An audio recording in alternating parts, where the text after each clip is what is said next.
अगर कोई आपको क्रिटिसाइज करता है या नेगेटिव फीडबैक देता है या नेगेटिव कमेंट करता है, तो क्या आप उसे अपनी इंसल्ट समझ के बुरा मानते हो? सच सच बताना, दिल पर हाथ रखकर झूठ मत बोलना। मानते हो ना?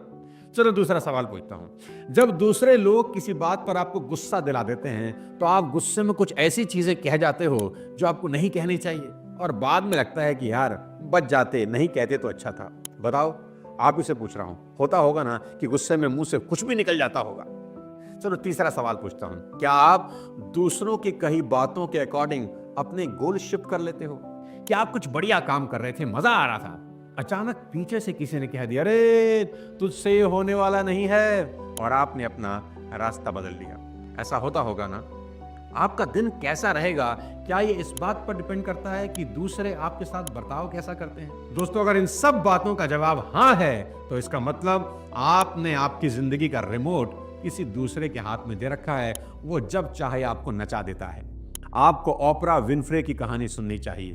एक बेहद गरीब परिवार में बड़ी हुई वो लड़की, जिसका बचपन में कई लोगों ने यौन शोषण किया, सिर्फ 14 साल की उम्र में प्रेग्नेंट हो गई, बच्चे को जन्म दिया, पर बच्चे की मौत हो गई।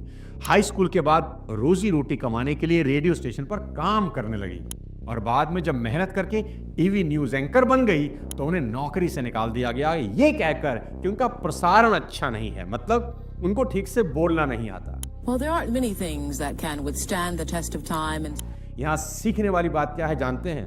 मैं बताता हूं। जिस इंसान ने ओपरा विनफ्रे को नौकरी से निकाला, उस इंसान की राय को ओपरा विनफ्रे ने अपने ऊपर हावी नहीं होने दिया, बल्कि उसके उलट उन्होंने अपना ही टॉक शो बना दिया, और 32 साल की उम्र में उनका टॉक शो पूरे देश में मशहूर हो गया। Do they say we're rude?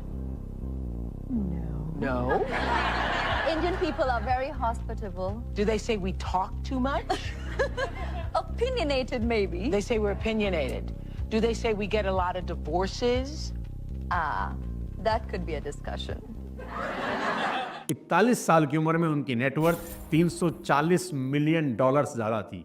उन्होंने 5 किताबें लिखी और जरूरतमंद लोगों के लिए एकेडमी तक शुरू कर दी। दोस्तों, जिस महिला को बचपन में सिर्फ इसलिए ताना दिया जाता था, छेड़ा जाता था कि वो आलू के बोरे से बने कपड़े पहनती हैं, उसी महिला को एक दिन टाइम मैगजीन ने संसार की सबसे पावरफुल वुमन में से एक डिक्लेयर कर दिया। क्या सबक मिलता है इससे? यही कि ओपरा विनफ्रे ने अपना रिमोट किसी के हाथ में नहीं दिया और अपना भविष्य, अपना फ्यूचर खुद बनाया।